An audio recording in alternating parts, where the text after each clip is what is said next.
Bien, el tema de esta noche dice lo siguiente: ¿dónde está el arca del pacto? Esta es una pregunta que el mundo se hace.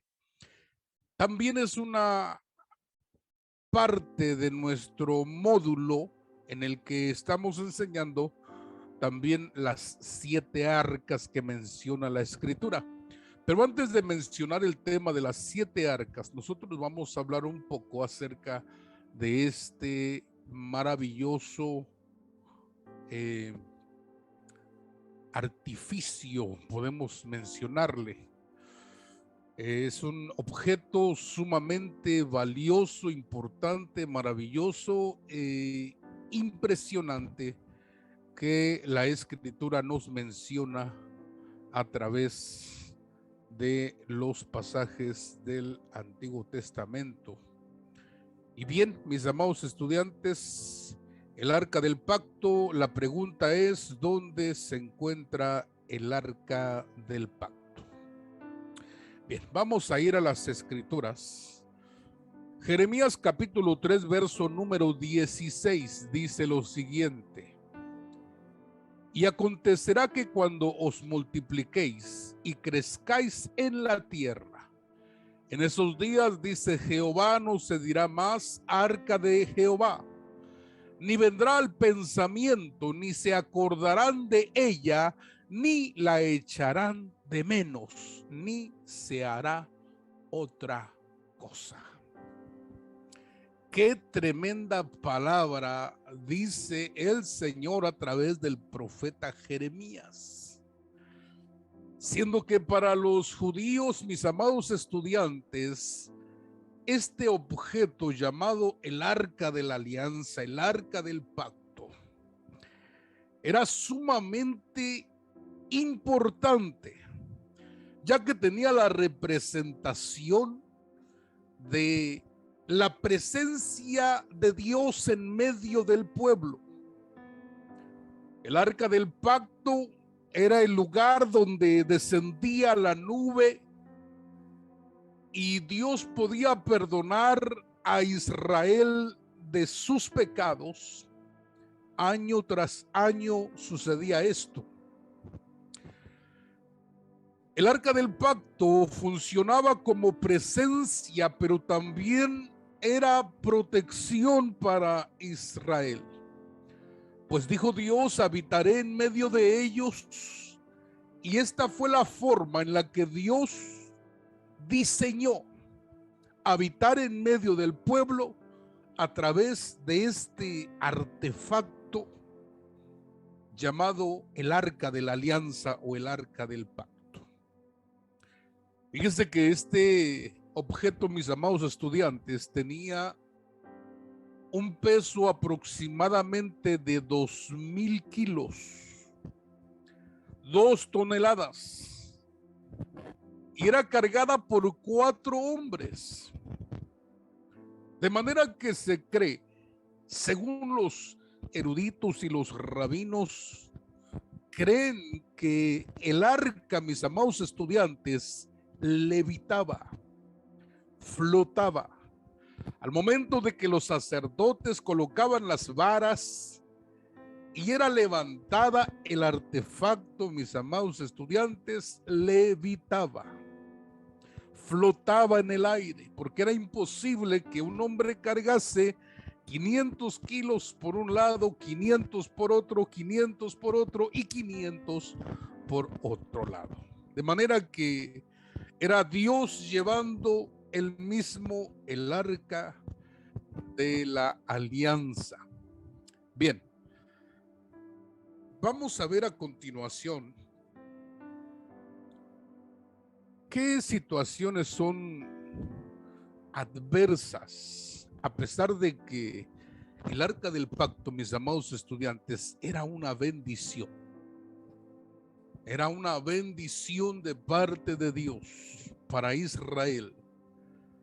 También ocurrieron cosas adversas. Bien. Preguntas: ¿por qué Dios declaró esta sentencia de que no habría más memoria del arca? Dios ya no quería dejar su presencia con Israel, ya no quería dejar su presencia en ese lugar. ¿O eran solo un asunto de celo e idolatría? ¿Cuál era el propósito de este mandamiento? Fíjense qué interesante es. Porque quiero decirle que después de la invasión de Nabucodonosor, se llevaron todos los objetos valiosos del templo y los colocaron en Babilonia. Pero no se hace mención jamás de que el arca del pacto haya sido llevada a Babilonia. No hay absolutamente ningún registro de que haya sido llevada a Babilonia. Pero había una palabra profética, donde se menciona que no se haría más memoria del arca del pacto, ni se volvería a mencionar, ni se volvería a extrañar. Mire qué interesante es. Dios, mis amados estudiantes, trabaja por propósitos. Dios trabaja con procesos para nosotros. Y nosotros tenemos que entender cada uno de estos procesos. Bien.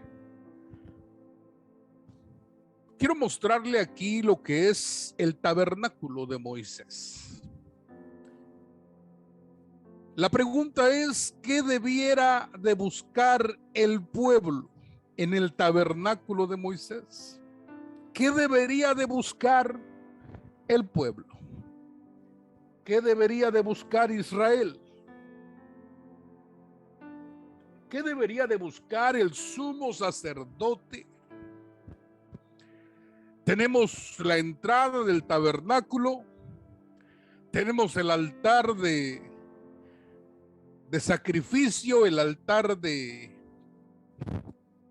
el lavacro de la fuente de bronce, y enseguida tenemos el lugar santo donde se encuentran los panes de la proposición, el candelero de oro y el altar del incienso. Y por último tenemos el arca del pacto. Bien, la pregunta es, ¿qué debería de buscar el pueblo? Y el centro, mis amados estudiantes, de todo el tabernáculo, el centro, escuche bien, es el arca.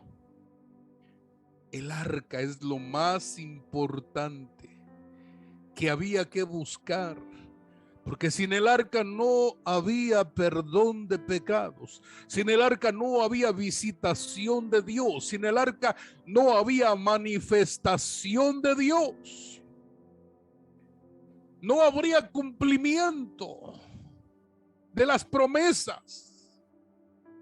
Sin embargo, vemos que muchas veces se cometen errores terribles porque no buscamos lo que realmente vale. Mire qué interesante es.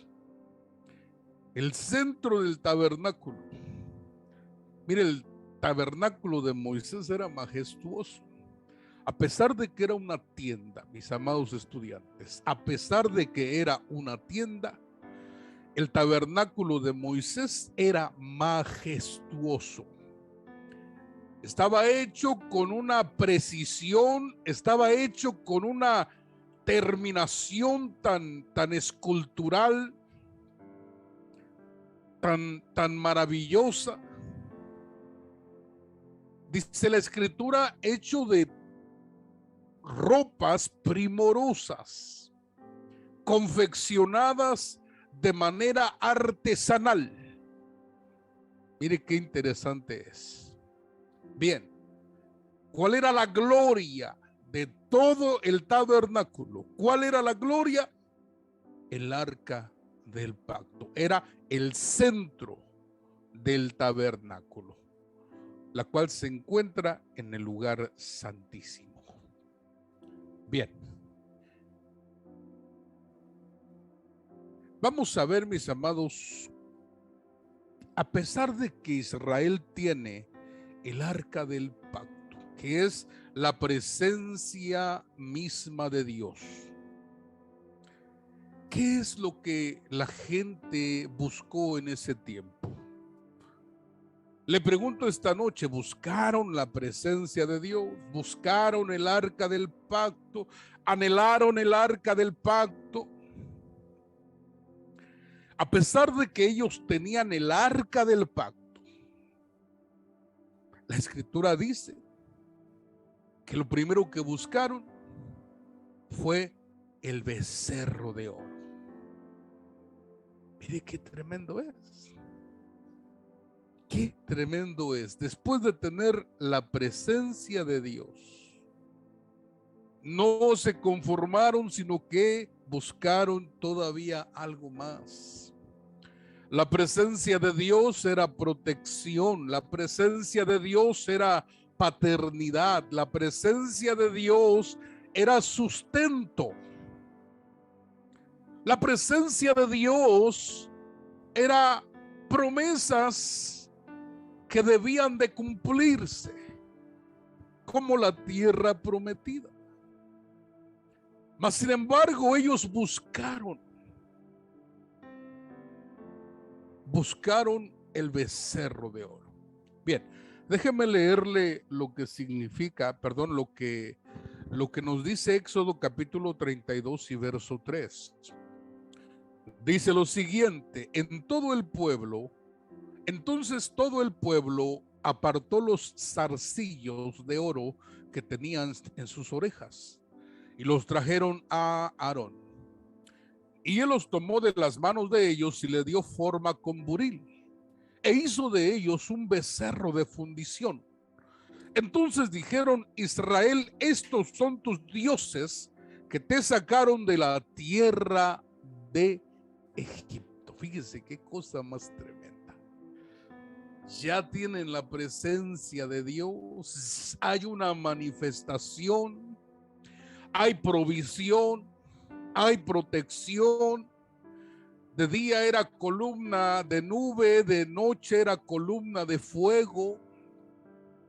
Mas sin embargo, ellos le atribuyen su liberación al becerro de oro.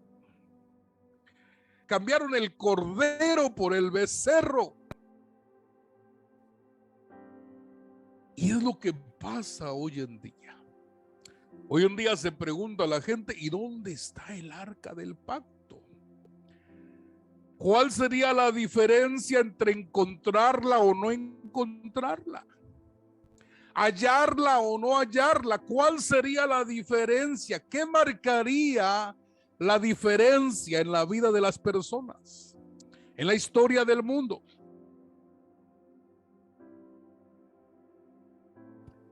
Fíjese qué terrible. Para Israel representaba la liberación el becerro de oro.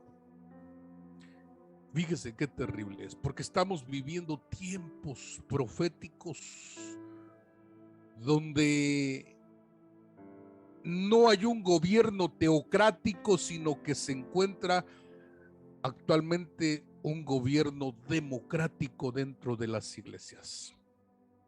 No es el gobierno de Dios, el gobierno teocrático, sino es el gobierno democrático, donde todos se ponen de acuerdo y le dicen al ministro, al pastor, qué es lo que debe de hacer. Y muchos pastores han cedido, han doblado las manos, con tal de que no se vayan, con tal de que no dejen de aportar. Ellos doblan las manos y hacen lo que el pueblo quiere. El pueblo vino y le dijo a Aarón: haznos un becerro. Y entonces dice que de mano de ellos recibió el oro para hacer lo que ellos querían. Aarón representa los ministros que se venden hoy en día. Ministros que se venden porque no se hace la voluntad de Dios, sino se hace la voluntad de los hombres. ¿Qué es lo que buscaron los hombres? No fue el arca del pacto, el arco de la alianza, sino que buscaron el becerro de oro, porque ellos dijeron: estos son tus dioses que te sacaron de Egipto. Bien, quiero mostrarle una segunda cosa que las personas buscan. Mire, dice la escritura que los hijos de Israel buscaron a Nehustán. Segunda de Reyes 18:4 dice: y él quitó los lugares altos y quebró las imágenes y cortó los símbolos de acera e hizo pedazos la serpiente de bronce que había hecho Moisés, porque hasta entonces le quemaban incienso los hijos de Israel, y la llamó Nehustán. Para ellos, Nehustán representaba la sanidad. Como, mire, no se busca al sanador, sino se busca la sanidad. Y se hace muchas veces de ellos, se hace un Dios. No está mal cuando los creyentes buscan la ciencia para sanidad, no está mal. No está mal cuando los creyentes buscan los remedios naturales, no está mal. Lo malo es cuando se pone la fe en aquellos objetos y se le quita el lugar a Dios y se le da al objeto y se convierte en motivo de adoración. Fíjese, fue lo que pasó con Israel. Fue necesario que Moisés levantara una serpiente de bronce para que todo aquel que mirara la serpiente de bronce fuera sanado de las picaduras de las serpientes. Pero recuerde que Israel, por causa del pecado, de la desobediencia, Dios tuvo que enviar serpientes hasta que se hizo un medio para el cual fuesen sanados, pero ellos se quedaron con el medio y no se quedaron con el sanador. Mire qué tremendo es. Es como hoy en día la gente confía más en el aceite que en la oración que se hace al que puede sanar, que es nuestro Señor Jesucristo. Y se pone más énfasis en las cosas naturales, en las cosas físicas. Y ahí es donde vienen los problemas. Bien, otra cosa que la gente busca es, mire, Israel buscó a Renfán. Y esto representa la guianza o la guía. Hechos capítulo 7, verso 43 dice: antes bien llevasteis el tabernáculo de Moloc y la estrella de vuestro dios Renfán, figuras que os hiciste para adorarlas, os transportaré pues más allá de Babilonia. Mire qué interesante es que Israel, dice la escritura, que no buscó el arca del pacto, sino lo que buscó fue la estrella de Renfán. Y mire, la escritura nos habla acerca de este mal, porque hoy en día la gente busca las estrellas para ser guiados en su forma de vivir. Y las estrellas, mis amados, más adelante voy a hablar de esto. Las estrellas simplemente son señales, dice la escritura, para señorear el día, señorear la noche, y señales para separar los tiempos. Pero bien, esto lo vemos más adelante. Tenemos entonces los que buscan las estrellas para ser guiados por ellos. No buscan la presencia de Dios, no buscan el arca del pacto, buscan las estrellas del cielo para ser guiados por ellas. Bien, número 4, cuarta cosa que buscó Israel también, dice que buscaron el efod de oro. Jueces capítulo 8, verso 27, y Gedeón hizo de ellos un efod, el cual hizo guardar en su ciudad de Ofra. Y todo Israel se prostituyó tras este efod en aquel lugar, y fue tropezadero a Gedeón y a su casa.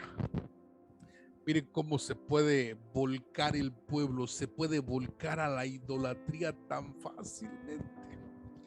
Usted lo va a ver conmigo, cómo se puede volcar fácilmente el pueblo hacia la idolatría.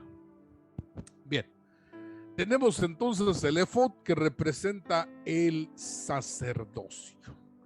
La gente no busca el arca, no busca la presencia, la gente busca el sacerdocio como solución para sus vidas. Terrible. Bien, otra cosa que busca la gente, mis amados. Israel dice que buscó un nombre, tener identidad, tener un nombre famoso. Juan capítulo 8, verso 39, y ellos le contestaron y le dijeron: Abraham es nuestro padre. Jesús les dijo: si sois hijos de Abraham, haced las obras de Abraham. Y esto representa su identidad. La gente no buscaba el arca del pacto, la gente no buscaba la presencia de Dios. Lo que ellos buscaban era ser llamados hijos de Abraham, aunque sus obras eran semejantes a las de Satanás. ¿Cuáles son las obras y la naturaleza de Satanás? Dice que es homicida, mentiroso y destructor. Esa es la naturaleza del padre de mentira de Satanás. Y ellos querían asesinar a Jesús por envidia. Por eso Jesús les dijo: si son hijos de él, hagan las obras de él. Y las obras de Abraham, mis amados, son obras de fe. Pero ellos querían buscar el nombre: somos hijos de Abraham. Eso es terrible, mis amados. Cuando la gente busca un estatus entre la sociedad, un estatus en el ámbito cristiano, y buscan un nombre, buscan una posición, en vez de buscar la misma presencia del Señor. Bien, número 6. Número 6, mis amados. Israel buscaba la gloria del templo. Fíjense qué tremendo. Bien, dice la escritura en Marcos capítulo 13, verso 1. Dice la escritura: y saliendo Jesús del templo, le dijo uno de sus discípulos: Maestro, mira qué piedras y qué edificios. Mira, el discípulo le estaba presumiendo el templo al maestro. Mira qué edificio, mira qué templo que tenemos. Y Jesús le responde, le dice: ¿ves estos grandes edificios? No quedará piedra sobre piedra. Jesús estaba profetizando la destrucción de ese templo, de esa majestuosidad. Le estaba diciendo: no quedará piedra sobre piedra de lo que hoy te estás gloriando.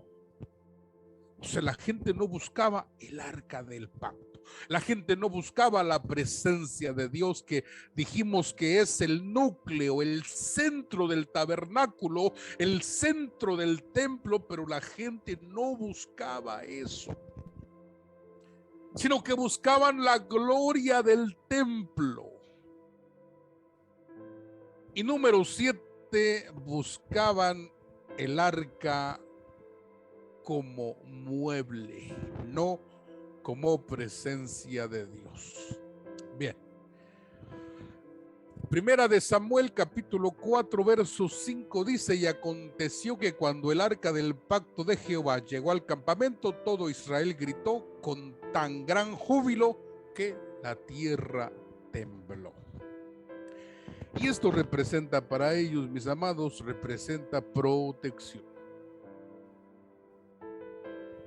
Lógicamente que están tomando el arca, literalmente están tomando el arca como un fetiche, como un mueble.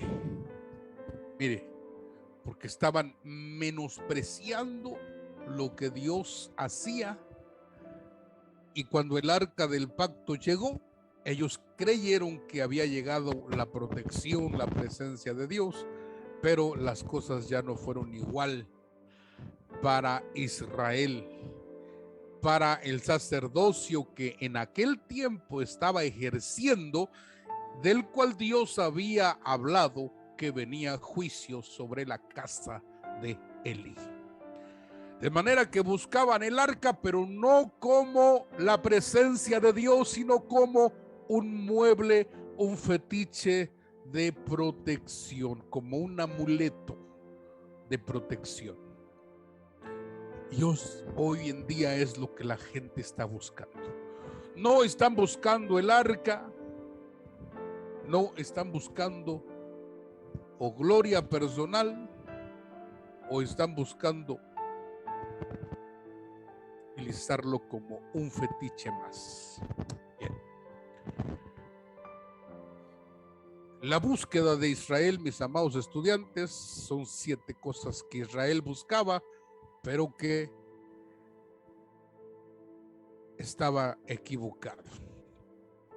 Israel buscaba el becerro de oro, la serpiente de bronce, la estrella de Renfán, el efod de oro, la grandeza del nombre, la gloria del templo y el arca del pacto. 7 cosas que buscaba Israel equivocadamente. 7 cosas. Claro que esto ocurrió en un tiempo cronológico que fue de menos a más. Así de sencillo. Sus errores fueron terribles hasta el día en que ellos mismos perdieron el arca del pacto delante de sus enemigos, los filisteos. Bien, esta es la búsqueda errada de Israel. Bien, ¿cuál es la búsqueda del mundo, mis amados estudiantes? ¿Cuál es la búsqueda del mundo? Hoy en día el mundo está buscando el arca de Noé, está buscando la mesa de Salomón, está buscando el santo grial donde fue la Santa Cena, está buscando el manto de Turín, donde se dice que fue el manto donde Jesús fue envuelto, y están buscando el arca del pacto, en vez de buscar a Dios, en vez de buscar la presencia. El mundo se encuentra como Israel. Israel se encuentra equivocadamente buscando aspectos importantes, pero no tan importantes como la presencia de Dios. Y el mundo, repito, busca actualmente estas cosas. Está en búsqueda. La pregunta es, ¿qué harían ellos si realmente fuesen encontradas, sí o no?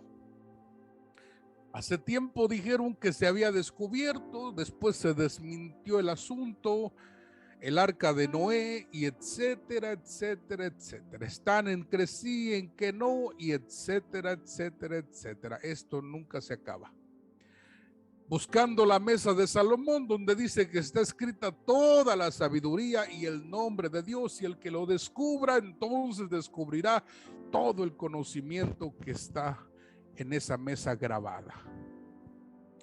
El Santo Grial, donde Jesús bebió de la copa juntamente con sus discípulos. El manto de Turín, donde Jesús supuestamente fue envuelto y quedó plasmada su imagen. Y el arca del pacto, que contiene 3 aspectos, mis amados. Contiene, dentro de ella contiene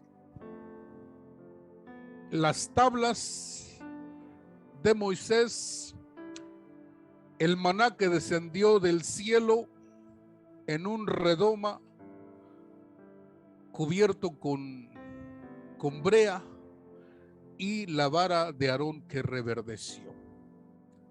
Y tiene una cuarta cosa que es muy importante también, que es el propiciatorio, que es la base donde se encuentran los querubines, que se le conoce como el asiento de la misericordia de Dios. Es la intercesión de los querubines, donde se le conoce como a esta pieza como el asiento de la misericordia, el propiciatorio de oro. Bien, continuamos. El corazón del hombre, mis amados estudiantes, está inclinado a la idolatría. Déjenme repetirlo otra vez. El corazón del hombre es inclinado a la idolatría. Yo le pregunto esta noche, amados estudiantes, ¿qué representan los signos zodiacales? No sé si alguien me puede ayudar esta noche.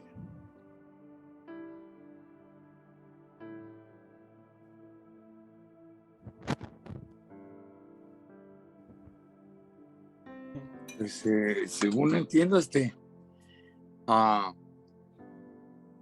Dios estableció esa formación en las estrellas para darnos mensajes, para darnos revelación. Ese fue el propósito de Dios con las estrellas. Por eso siempre había estudiosos de las estrellas, pastor. Ese es el plan del Señor. Ese fue un mensaje de Dios en los cielos, ¿correcto? Sí, pastor. Bien, gracias, pastor Armando. No sé quién más pudiera ayudarnos esta noche.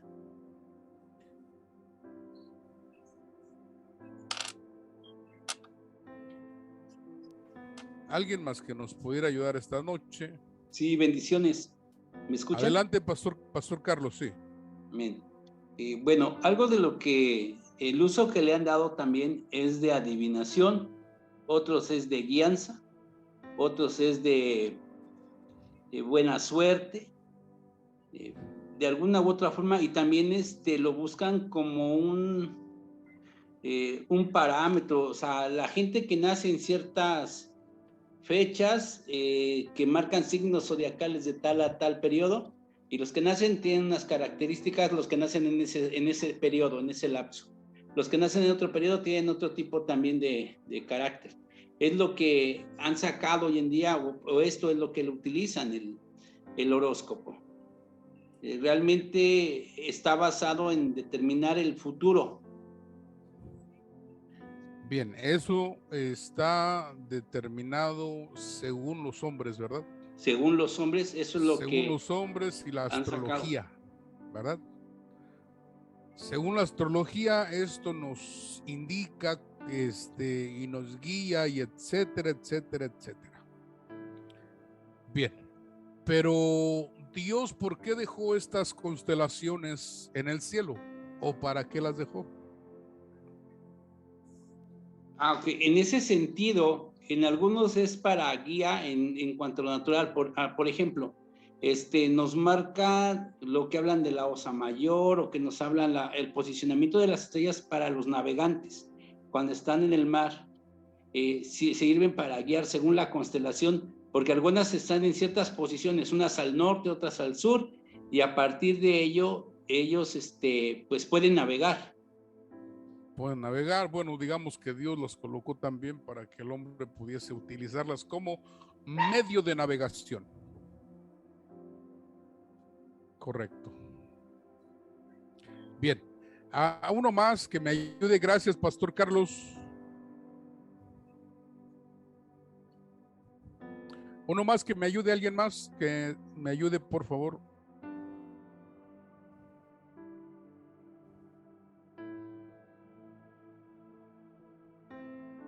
A ver, nuestra hermana Margarita, a ver si se encuentra conectada.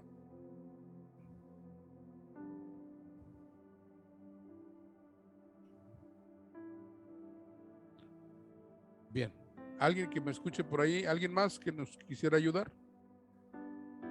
Nuestro hermano Luis, Karen, por ahí. Buenas noches, apóstol. Buenas noches a todos, hermanos. Buenas noches, hijo. De hecho, ahorita estamos escuchando en familia la enseñanza. Está aquí mi pequeño y nos decía algo, ¿no? Que como orientación, ¿no? Y yo creo que también para recordarnos, pues que él es dueño de todo, ¿no? Dice que aún si nos fuéramos a lo más alto, él ahí estaría, y a lo más profundo, ¿no? Entonces, creo que también es una señal para recordarnos el poder que él tiene, y pues su enorme gracia sobre nosotros, ¿no? Porque en cualquier momento él puede decidir acabar con la vida, y eso es, creo que, parte de lo que él nos muestra, ¿no? Su grandeza y su gran amor para con nosotros. Correcto. Bien, puede ser la soberanía de Dios, ¿verdad? Como menciona nuestro hermano Luis, ¿verdad? Bien, quiero decirle lo siguiente. Hoy en día el mundo secular ha tomado esta enseñanza para utilizarla para su propio beneficio, para su propia satisfacción, ¿verdad? Y sin embargo, estas constelaciones, que son más de 80 constelaciones que hay y que el hombre ha identificado, y que algunas han venido desde tiempos antiguos, donde la escritura menciona algunas de ellas, como menciona las Pleiades, el Orión, la Osa Mayor, etcétera. Como Dios, mis amados, en el principio dice que estableció las lumbreras, son lumbreras, como señal. Y la escritura dice que los cielos cuentan la gloria de Dios. De manera que cada constelación habla de un periodo de tiempo. Cada constelación habla de una similitud de lo que Dios está haciendo en los cielos y que también está haciendo en la tierra, pero no es para guiar a los hombres, sino para darles señales de ciclos que terminan y ciclos que comienzan. No es para ser guiados, no es para ser dirigidos, porque para ello tenemos nosotros al Espíritu Santo de Dios y la palabra del Señor, que es la revelación especial, y nos guía a todas las cosas que son buenas y que son de Dios. Pero aquí nosotros vemos cómo Dios dejó esto como señal de lo que Él hace en los tiempos, de los ciclos que terminan y ciclos que comienzan. De manera que el hombre no logra entenderlo, no logra comprenderlo. Pero sin embargo, su corazón que no ha tenido la revelación de Dios, se inclina entonces a la idolatría. Por eso es que menciona Deuteronomio 4:19, dice: no sea que alces tus ojos al cielo y viendo el sol, la luna y las estrellas y todo el ejército del cielo, seas impulsado y te inclines a ellos y les sirvas, porque Jehová tu Dios los ha concedido a todos los pueblos debajo de todos los cielos. De manera que se corre el riesgo, mis amados estudiantes, se corre el riesgo de caer en la idolatría. El corazón del hombre está inclinado hacia la idolatría. Por eso es que Israel, teniendo la misma presencia de Dios entre ellos, Israel se inclinaba hacia el becerro, hacia la estrella, hacia la serpiente, se inclinaba hacia la posición, hacia el estatus, se inclinaba hacia el templo, etcétera, etcétera, etcétera. Las constelaciones marcan tiempos donde Dios actúa. Yo estaba estudiando una de estas constelaciones y me doy cuenta cómo Dios habla por medio de estos mensajes para cierto tiempo, para cierta generación, y el mensaje muchas veces es comprendido, muchas veces no lo es. La Escritura nos habla de las estrellas como seres, y vamos a ver ese tema nosotros también acerca de las estrellas como seres vivientes, las estrellas. Por eso es que en la Escritura se menciona que las estrellas se gozaban cuando Dios estaba formando todas las cosas. A Jesús mismo se le llama la estrella de la mañana. Y Daniel dice que nosotros brillaremos como estrellas a perpetua eternidad. Entonces el propósito de Dios es mucho más allá de lo que nosotros imaginamos. Bien, volvamos a esto. El corazón del hombre es inclinado hacia la idolatría. Entonces vemos que las constelaciones no son malas, pero el hombre las hizo que fuesen malas hoy en día porque las tomó para su propio beneficio e ideología. Bien, ¿qué cosas llegan a idolatrar los creyentes? Mire, Israel idolatró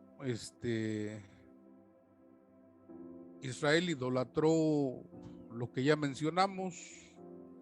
La gente también idolatra cosas, ¿verdad? Pero ¿qué cosas llegan a idolatrar los creyentes? Si es que llegan a hacerlo. Hay algunos que no lo hacen, pero algunos que sí lo hacen. Mire, vamos a mencionar rápidamente qué cosas llegan a idolatrar los creyentes. Número 1, llegan a idolatrar los dones espirituales. Decía el apóstol Pablo: yo hablo lenguas más que ustedes, pero ¿de qué me sirve que hable 10,000 palabras en lenguas si usted no me va a entender? Prefiero hablar 5 palabras, pero que usted me entienda, porque había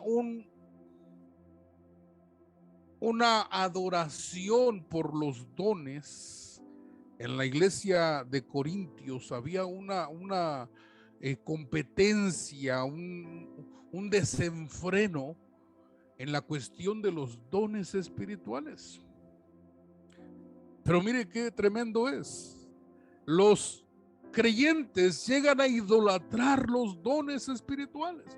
Muchas veces el que tiene don de sanidad, los hermanos, los creyentes ya no buscan al Señor, buscan al hermano, y si el hermano no les pone la mano encima, ellos no se sienten sanados.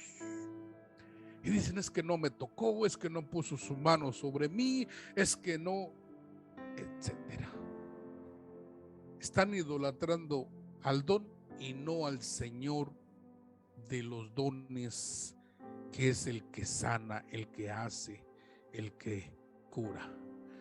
Bien, también se idolatran los templos físicos. Ya ve los discípulos de Jesús y diciéndole: mira qué templo tan grande, no hay otro como él tan majestuoso. Mas sin embargo el Señor le dijo: esto es terrenal, y lo terrenal se va a quedar, mis amados estudiantes.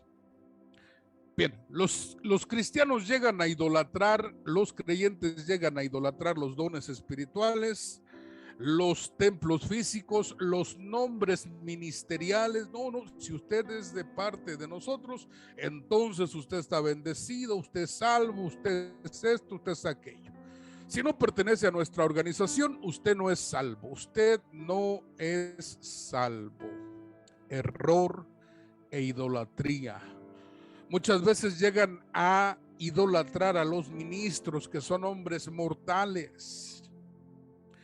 Llegan a idolatrar ángeles, ministros angelicales, y esto le pasó a Juan y le pasó a Daniel el profeta. Fíjese, Juan siendo discípulo del Señor, directamente del Señor Jesucristo, del Maestro de Maestros, cuando llega el tiempo de recibir el Apocalipsis, la revelación, impactado por la revelación, de pronto decide echarse a los pies del ángel, y el ángel lo detiene y le dice: no lo hagas, porque yo soy consiervo tuyo. Tú y yo estamos en un nivel de ministros y tenemos un Señor, un amo, un rey. Adora a Dios, le dice el ángel a Juan. Lo mismo pasó con Daniel. Dice Daniel, impactado por lo que vio, decidió tirarse al piso y le dice: no lo hagas. ¿Por qué? Porque hoy en día también se adora a los ángeles, se idolatra a los ángeles. Bien, sexta cosa que idolatran los creyentes muchas veces es el dinero y los bienes materiales. Séptima cosa, la Biblia como amuleto o fetiche. Yo quiero decirle esta noche, la Biblia no tiene poder, porque es un libro de hojas impresas, pero lo que está escrito, cuando se le aplica fe, se convierte en un libro viviente, en un libro que habla. Por eso cuando abres la escritura, Dios está hablando contigo. Pero llega el punto donde se convierte el objeto en motivo de idolatría.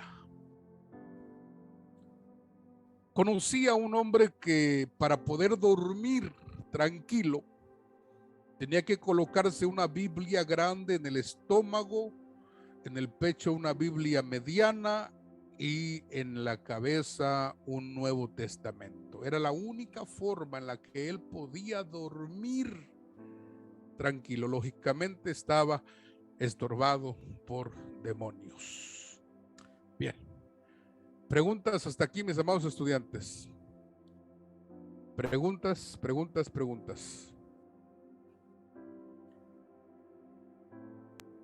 No, apóstol, por nuestra parte todo muy claro y muy interesante. Bien, hijos, gracias. Antes de continuar, Pastor Armando. He escuchado pues, que todo en esos documentales es una secta que dice tener el arca, que ellos la pasean de un estado a otro y aseguran que es la original de las originales. ¿Cómo la ve, pastor? Sí, ahorita vamos a ver ese punto. Porque hay réplicas del Arca del Pacto. Una de ellas se encuentra en Etiopía, que es una réplica del Arca del Pacto, ¿verdad? Pero ahorita vamos a ver un aspecto muy importante para poder dar respuesta al título de nuestro tema esta noche. Pero sí creo que haya réplicas y que anden por allí, tal vez rodando, ¿verdad? Por allí. Pero definitivamente, inclusive la imagen que podemos prestar puede no ser la exacta a la original. Hay algunos que tienen las alas de los querubines dobladas hacia el frente, unas en forma de círculo, que es lo más cercano en lo que nos enseña el idioma hebreo, pero aún con eso no se tiene exactamente la forma correcta de lo que fue el arca del pacto. Pero bien, volvemos al tema, amigos. Estas cosas idolatran los creyentes. Diga conmigo, aquí no hay ninguno de estos. No hay ninguno de No estos. vinieron, ¿verdad? No No, vinieron. ninguno de estos. Gloria a Dios. Bien, el plan, mis amados estudiantes de Dios, era cambiar de habitación. La presencia de Dios habitaba en el arca. Y el arca fue llevada a estos lugares. El arca fue llevada a la tienda que Moisés preparó por instrucción divina. Después al templo que construyó Salomón. Nació en el corazón de David, pero Salomón lo efectuó. Y como vemos, el plan de Dios era cambiar de habitación, de un tabernáculo a un templo físico, y después a morar dentro de los seres humanos, a morar dentro de los creyentes. El plan de Dios era cambiar de habitación. Bien. Éxodo capítulo 25, verso 8 dice: y harán un santuario para mí y habitaré en medio de ellos. El tabernáculo de Moisés.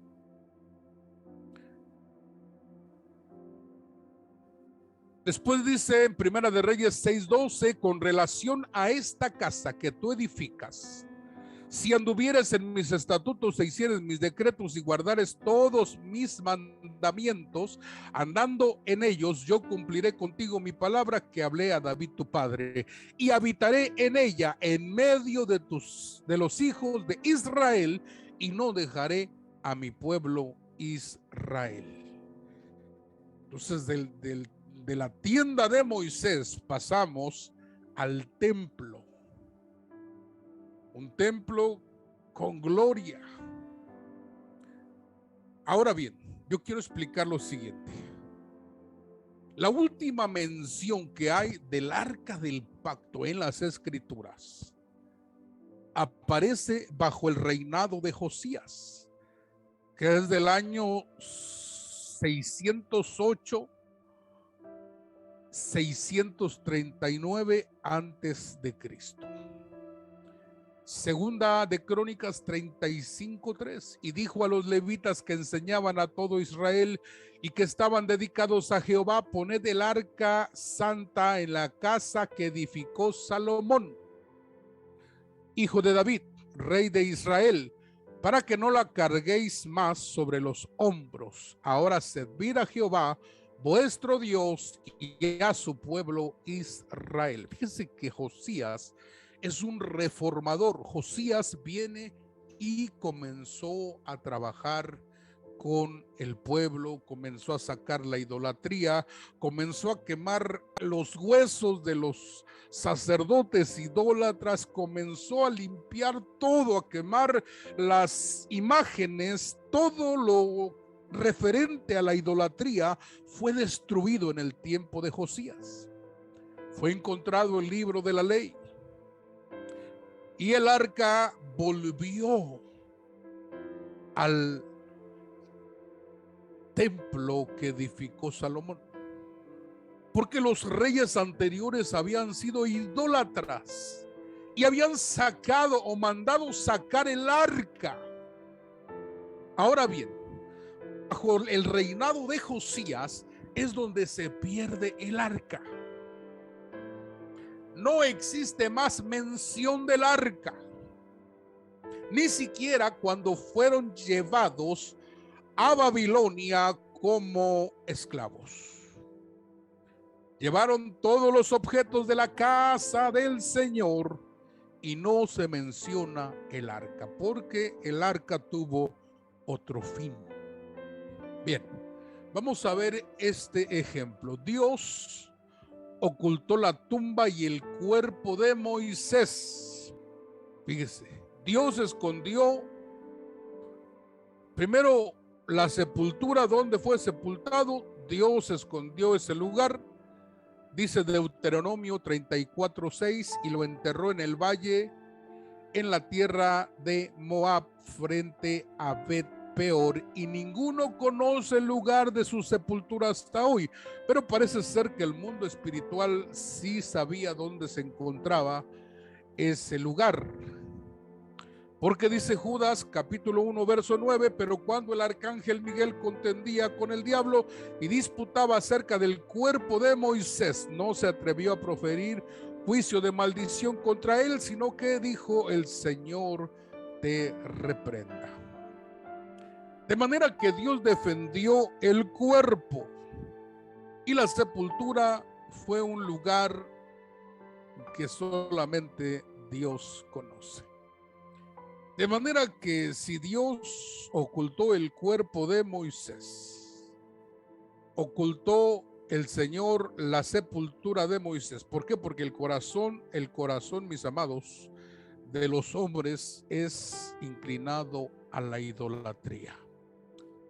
Entonces estamos hablando que Dios esconde las cosas valiosas. Mateo capítulo 13, verso 44. Además, el reino de los cielos es semejante a un tesoro escondido en un campo, en el cual un hombre halla y lo esconde de nuevo, y gozoso por ello va y vende todo lo que tiene y compra aquel campo. Recuerde usted que Jesús, cuando habló acerca de la revelación de las parábolas, dijo que el campo es el mundo, y el mundo significa cosmos, y el cosmos es el universo. Entonces dice que el hombre halló un tesoro y lo escondió.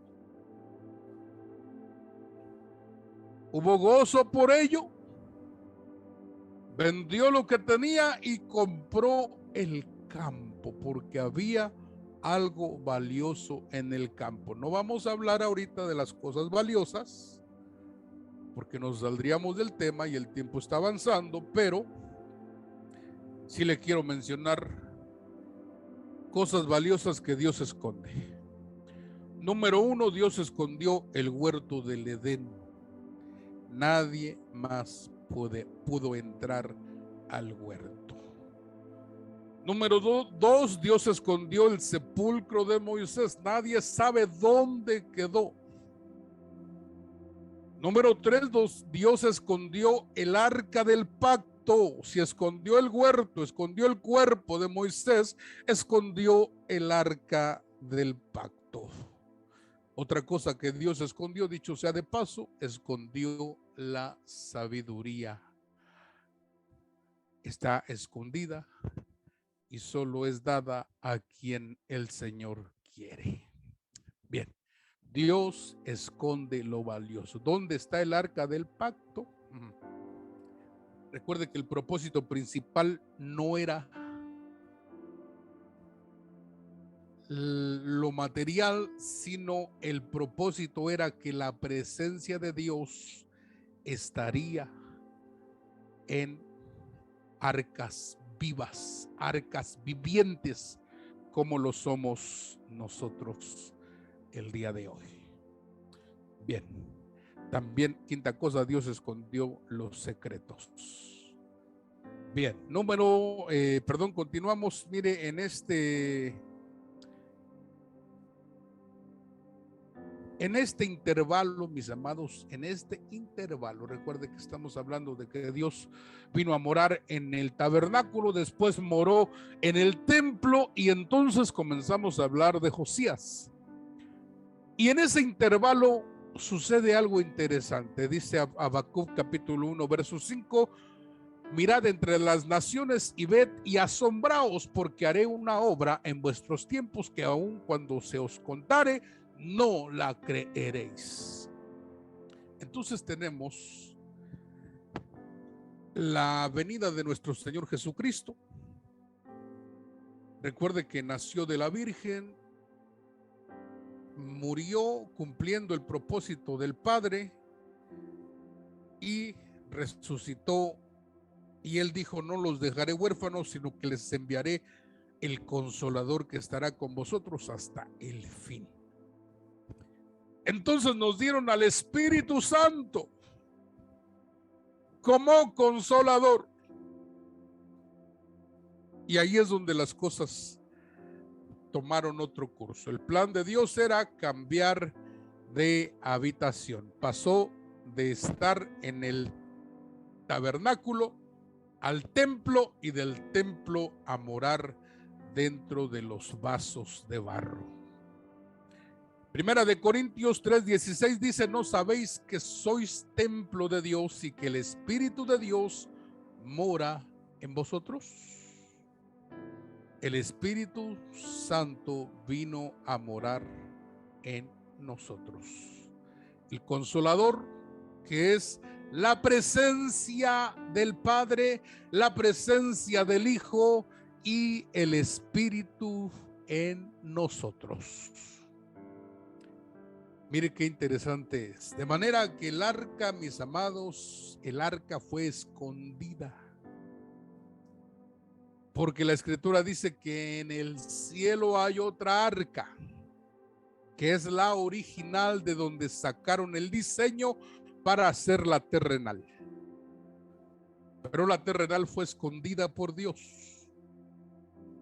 Así como Dios esconde cosas valiosas, así escondió el arca, para que entonces el plan de Dios pudiera llevarse a cabo y su presencia dejase de habitar en tiendas, en templos, ahora habitaría dentro de los creyentes. Somos templo del Espíritu de Dios que mora en nosotros. Su presencia en nosotros.